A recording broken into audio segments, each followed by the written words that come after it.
As you would expect, the tributes have flown in for the late great Bill Walton, who lost his life to cancer aged 71. One in particular, from Mike Breen, has really made an impact, as Breen has told an absolutely beautiful story about Walton that really has to be heard. We're betting that plenty of great stories about Walton will be told in the days and weeks to come, as his memory is celebrated. But Breen's story is going to linger for a little bit. We'll let him take it from here and commend him for honouring Walton in such a lovely tribute.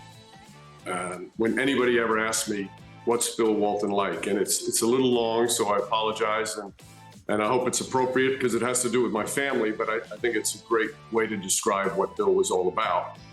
So my dad had Parkinson's disease, and it started to get advanced to the point where we were afraid he wasn't going to be able to travel much. He didn't really want to go out of the house much. So my younger brother, Pete, gave me a great idea. He says, before Dad can't travel, why don't we take him out to San Diego, where the USS Midway is stationed as a museum. My dad served on the Midway during the Korean War and had not been on the aircraft carrier since he left the service. So we made plans to go, and of course Bill lived in San Diego, so I called him to get a hotel recommendation that was near the Midway. And of course Bill was like, you're not staying in a hotel, you're staying with me. And I convinced my father and my brother, and the three of us went, and we were going to spend 3 days at Bill's house. And when we got there, first thing Bill did is he put my father in the Bob Dylan room.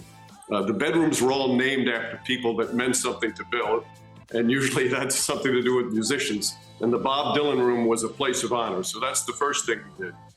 Well, Malika, for the next 3 days, he did not leave my father's side. Wherever we went, wherever we ate breakfast or lunch or dinner, he was seated right next to my father. If we went for a drive in the car, my father was in the front seat next to him. And always like, John, you're next to me. John, you're next to me. Didn't leave him at all.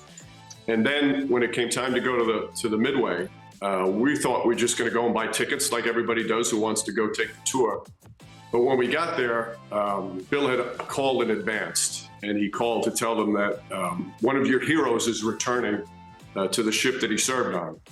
So the commander of the Midway is the one who greeted us. And we went on for about a 2-hour tour. And let me tell you, an aircraft carrier is no place for a 7-footer, especially one with back problems and knee problems, because there's small little areas. You've got to duck everywhere you go. And it was a painful walk for him. But he walked every step, again, right by my father's side. And it was very emotional for my dad to go back. And there were a couple of times where he broke down. And so, of course, my brother and I got emotional as well. And then I look at Bill, and he's got the tears streaming down his cheeks.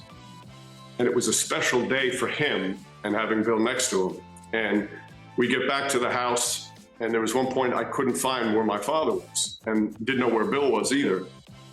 And the two of them are back in the teepee. Bill had this huge teepee that was on the ground home, and the two of them are back there, sitting there, just talking. So by the end of the 3 days, Bill wasn't my friend. Bill was my father's friend. And when he came back, he didn't live much longer after that. But that's all he talked about. My mother, who's still alive, has said that he talked about those 3 days over and over again. They were the best 3 days of the late years of his life, which were difficult for him. And Bill made them the best 3 days. And when I had the good fortune of getting the Gowdy Award up in Springfield, of course, I took my family and my mother, and there were so many NBA dignitaries. She was not interested in meeting any of them except one. She had to meet the man who did that wonderful thing for her husband.